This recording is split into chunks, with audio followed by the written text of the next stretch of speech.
नमस्कार, स्वागत और अभिनंदन है इस YouTube चैनल पर आप सबों का।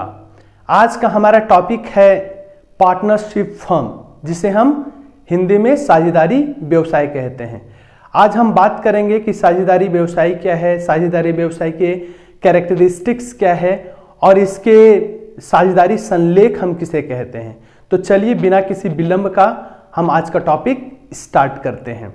तो हम समझ लेते हैं कि साझेदारी क्या होता है। साझेदारी का मतलब यहाँ पर यह है कि नाम से ही प्रतीत है कि जब दो या दो से अधिक व्यक्ति मिलकर किसी के कार्य को करते हैं तो उसे हम साझेदारी कहते हैं। और जब हम साझेदारी व्यवसाय की बात करते हैं तो जब दो या दो से अधिक व्यक्ति मिलकर लाभ कमाने के उद्देश्य से किसी व्यवसाय को प्रारंभ करते हैं, व्यवसायिक उद्देश्य से किसी व्यवसाय को प्रारंभ करते हैं, तो इस प्रकार के व्यवसाय को हम साझेदारी व्यवसाय कहते हैं। हम बोल सकते हैं सरल भाषा में कि किसी भी व्यवसाय को प्रारंभ करने के लिए, किसी भी व्यवसाय में लाभ कमाने के लिए जब दो या दो से अधिक व्यक्ति मिलकर वैसे फर्म को चलाते हैं तो इस प्रकार के व्यवसाय को हम साझेदारी व्यवसाय कहते हैं। तो चलिए हम बात करेंगे कि साझेदारी व्यवसाय की क्या कैरेक्टरिस्टिक्स है। जैसा कि आप लोग देख रहे होंगे यहाँ पे 11 कैरेक्टरिस्टिक्स लिखा हुआ है जो साझेदारी व्यवसाय का, पार्टनरशिप फर्म का कैरेक्टरिस्टिक्स है। हम एक एक करके बात करेंगे कि क्या क्या कैरेक्टरिस्टिक्स है। पहला है एटलीस्ट 2 पर्सन, मतलब साझेदारी व्यवसाय में कम से कम 2 व्यक्ति होना जरूरी है। 2 व्यक्ति जब तक नहीं मिलेंगे, जब तक 2 व्यक्तियों के बीच में एग्रीमेंट नहीं होगा, कॉन्ट्रैक्ट नहीं होगा, तब तक किसी व्यवसाय को चलाया नहीं जा सकता है। खास करके साझेदारी व्यवसाय को हम नहीं चला सकते हैं, रन नहीं कर सकते हैं। अगर हम बात करें कि मैक्सिमम कितने पार्टनर हो सकते हैं, तो इस केस में जो साझेदारी अधिनियम 1932 है वो साइलेंट है, लेकिन कंपनीज एक्ट 1956 या 2013 कहता है कि मैक्सिमम 50 पार्टनर हो सकते हैं। नेक्स्ट का पॉइंट है, आप समझे होंगे इसे, ओनली लीगल बिजनेस, मतलब साझेदारी व्यवसाय के अंतर्गत हम सिर्फ जेन्युइन बिजनेस, लीगल बिजनेस, वैधानिक व्यवसाय को कर सकते हैं। कहने का मतलब वैधानिक व्यवसाय का मतलब यहाँ पर यह है कि ऐसा व्यवसाय जो गैर कानूनी ना हो, ऐसा व्यवसाय जो कि चोरी डकैती बेईमानी शैतानी से नहीं किया जाता हो, बल्कि लीगल वे में किया जाता हो। किसी व्यवसाय, किसी वस्तुओं का हम निर्माण करें, किसी सेवाओं का हम सप्लाई करें, तो इस प्रकार का अगर हम व्यवसाय कर रहे हैं तो हम इसे कहेंगे लीगल बिजनेस। तो लीगल बिजनेस का मतलब यहां पे वैधानिक है, क्लियर होगा। नेक्स्ट पॉइंट है यहां पे एग्रीमेंट और डीड अमॉन्ग पार्टनर, मतलब इस व्यवसाय के अंतर्गत साझेदार के बीच में ठहराव होना चाहिए, अर्थात एग्रीमेंट होना चाहिए, कॉन्ट्रैक्ट होना चाहिए और डीड बनना चाहिए, पार्टनरशिप डीड। पार्टनरशिप डीड क्या होता है अभी हम आगे बात करेंगे। संक्षेप में हम समझ लेते हैं कि जब साझेदारों के बीच में समझौता होता है, कॉन्ट्रैक्ट होता है और उसे रिटन वे में रखा जाता है, जो भी टर्म कंडीशन पार्टनर्स के बीच में पार्टनरशिप फर्म में होता है, उसे ही हम साझेदारी संलेख, पार्टनरशिप डीड कहते हैं। और आगे हम बात करते हैं जो 4th पॉइंट है। 4th पॉइंट जो आपका है वो है आपका प्रॉफिट मोटिव। जो साझेदारी व्यवसाय है एक ऐसा व्यवसाय है जिसका उद्देश्य लाभ कमाना होता है। जो भी पर्टिकुलर वस्तु और सेवाओं का हम क्रय विक्रय कर रहे हैं उसके माध्यम से लाभ कमाना ही इसका उद्देश्य होता है।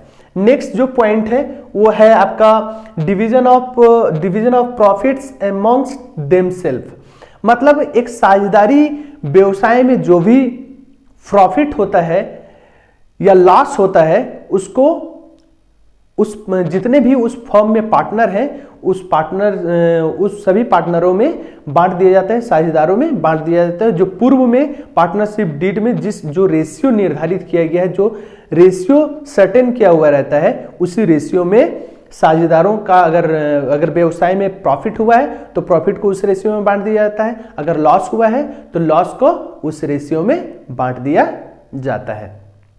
नेक्स्ट हम बात करेंगे every partner is the agent and owner of the firm. देख सकते हैं आप लोग जो यहाँ पे पॉइंट है, every partner is the agent and owner of the firm.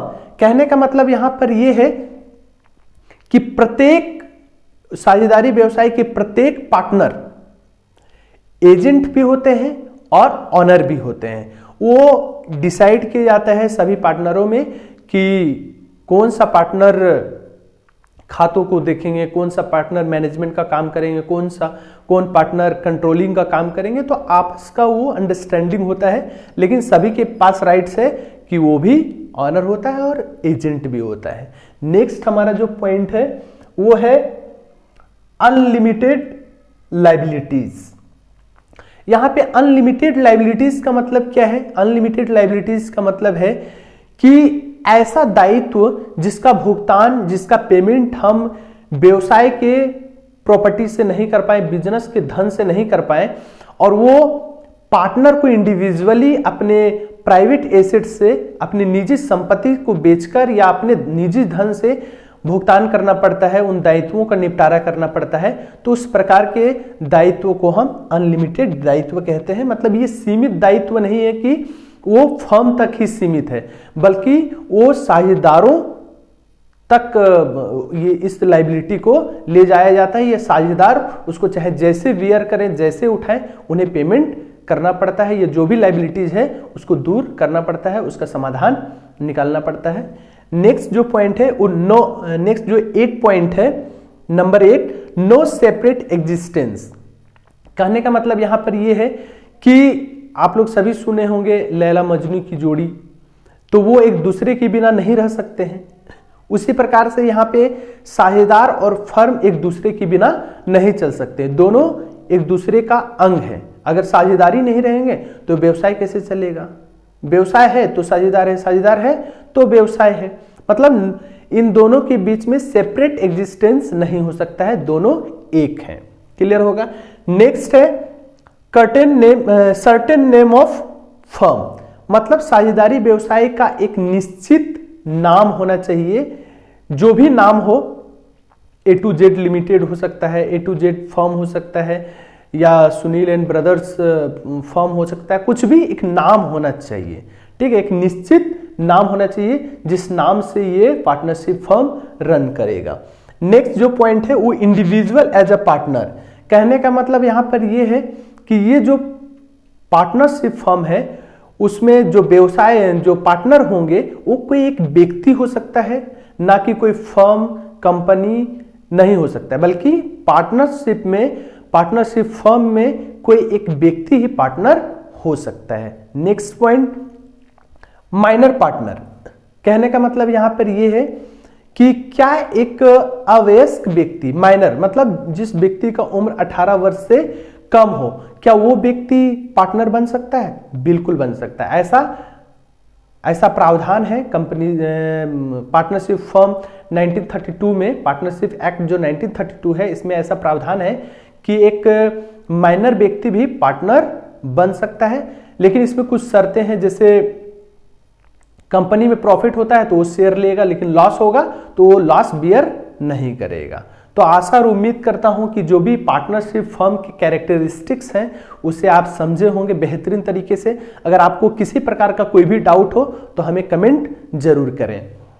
Next अब हम बात करेंगे पार्टनरशिप डीड क्या होता है, जो साझेदारी संलेख होता है वो क्या होता है। हम पार्टनरशिप फर्म के अंतर्गत इसे साझेदारी संलेख को, पार्टनरशिप डीड को बैकबोन कहते हैं, पार्टनरशिप का बैकबोन कहते हैं। एक ऐसा ये संलेख है, एक ऐसा डॉक्यूमेंट है जिसमें कि पार्टनरशिप फर्म का संपूर्ण बोल सकते हैं या पूरा बायोडेटा हम बोल सकते हैं, पूरा डिटेल इसमें लिखा हुआ रहता है उस पर्टिकुलर फर्म के बारे में। जिस फर्म को हम रन कर रहे हैं, जिस फर्म को हम चला रहे हैं, बोल सकते हैं कि उसका उसमें बायोडेटा होता है। तो इस प्रकार का डॉक्यूमेंट बनाना जो कि उस फर्म का पूरा डिटेल लिखा हुआ रहता है, जो लिखित रूप में कॉन्ट्रैक्ट होता है, एग्रीमेंट होता है, तो उस लिखित प्रलेख, उस लिखित डॉक्यूमेंट को ही हम साझेदारी संलेख या पार्टनरशिप डीड कहते हैं। फॉर एग्जाम्पल आप देख सकते हैं क्या क्या हो सकता है। नेम ऑफ फर्म हो सकता है, पार्टनर्स नेम एंड एड्रेस हो सकता है,